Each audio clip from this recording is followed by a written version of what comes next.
جی ناظرین، اس وقت ہمارے ساتھ ایک شخصیت موجود ہے جو کہ کسی تعارف کے محتاج نہیں، نصیر بھٹا صاحب۔ وہ سینئر قانون دان بھی ہیں اور سینئر سیاستدان بھی ہیں، تو مچور ہیں۔ ان سے ہم بات کریں گے کہ موجودہ صورتحال جو الیکشن کی اس حوالے سے یہ کیا کہنا چاہتے ہیں۔ جی السلام علیکم جناب۔ وعلیکم السلام جی۔ سر آپ سے بات کرنا تو ایسے ہے کہ جیسے مطلب سورج کو چراغ دکھانے والی بات، مگر آپ سینئر ہیں، اس موجودہ صورتحال کے حوالے سے کچھ آپ پیغام دیں گے؟ بس پیغام یہی ہے کہ 8 تاریخ کے لیے نکلیں اور 8 تاریخ کو شیر پہ مہر لگائیں اور پاکستان کی سلامتی کو، پاکستان کی خوشحالی کو اور پاکستان کے مستقبل کو مضبوط بنائیں۔ میاں نواز شریف کے ہاتھ مضبوط کریں۔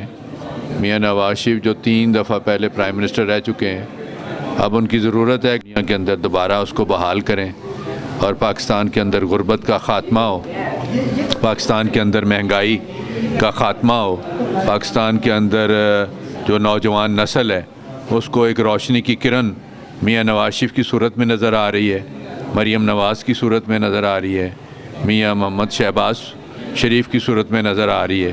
اور میں سمجھتا ہوں کہ یہ ایک بہترین موقع ہے کہ 8 فروری کو عوام الناس باہر نکلیں، 25 کروڑ عوام باہر نکلیں، وہ شیر کے اوپر مہر لگائیں اور پاکستان کی سلامتی کو یقینی بنائیں، کیونکہ اس کے اندر ہی پاکستان کی بھلائی ہے، اس کے اندر ہی پاکستان کی ترقی ہے، اور اسی کے اندر پاکستان کو ہم دیکھ رہے ہیں کہ دنیا کے اندر ایک دوبارہ اپنا کھویا ہوا مقام جو ہے وہ واپس ملے گا میاں نواز شریف کی صورت میں۔ میسج دے دیں فلسطین کے حوالے سے جو صورتحال جا رہی ہے، اس حوالے سے آپ مسلم قوم کو کیا کہنا چاہتے ہیں؟ دیکھیں، فلسطین کے اندر اس وقت جو جنگ چل رہی ہے نا، وہ جو صہیونی قوتیں ہیں، وہ ان کو جو خطرات ان کے سر پہ اب منڈلا رہے ہیں، چونکہ فلسطین والوں نے تو قربانی دے دی۔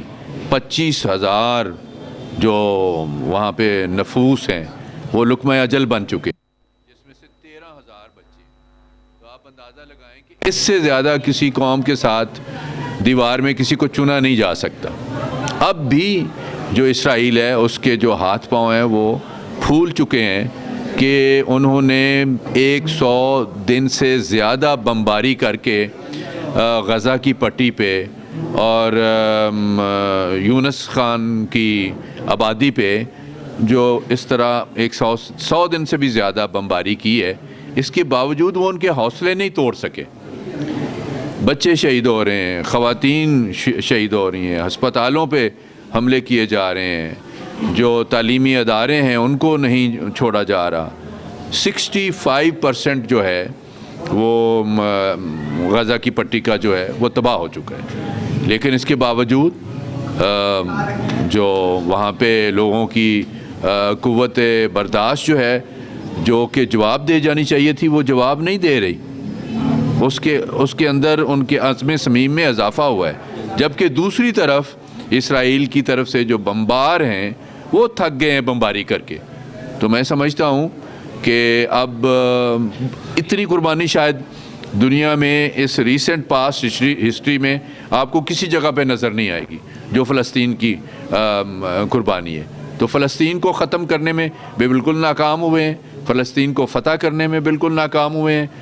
2 ریاستی فارمولہ جو ہے جب تک وہ امپلیمنٹ نہیں ہوگا، میں سمجھتا ہوں کہ خطے کا امن جو ہے وہ بحال نہیں ہو سکتا۔ اچھا سر، باہر ہم وزٹ کرتے ہیں، اس حوالے سے گفتگو کافی لوگوں سے ہوتی ہے، تو وہاں بار بار یہ کہا جاتا ہے کہ کیوں نہ اسرائیل کی جو پروڈکٹ ہے ہم اس سے بائیکاٹ کیا جائے، مگر ہم نے دیکھا نہیں ابھی تک کہیں کو بائیکاٹ ہوا ہے یا نہیں ہوا، یا آپ کیا کہنا چاہتے ہیں؟ میں سمجھتا ہوں کہ کافی اس کے اوپر اثر پذیر ہوا ہے یہ نعرہ، اور میکڈونلڈ کو لوگوں نے بائیکاٹ کیا ہے، بہت سی دوسری مصنوعات جو ہیں ان کا بائیکاٹ کیا ہے۔ بائیکاٹ ڈزنٹ مین کہ مکمل بائیکاٹ آپ نہیں کہہ سکتے، لیکن کافی حد تک 90% لوگوں نے، بچے اب جو ہے نا، میں نے خود ٹریول کیا بچوں کے ساتھ، تو جب وہ میکڈونلڈ کا آیا بورڈ تو انہوں نے کہا بھی no this is mess, we don't want to go in McDonald, we don't want to purchase McDonald, we don't want to eat McDonald.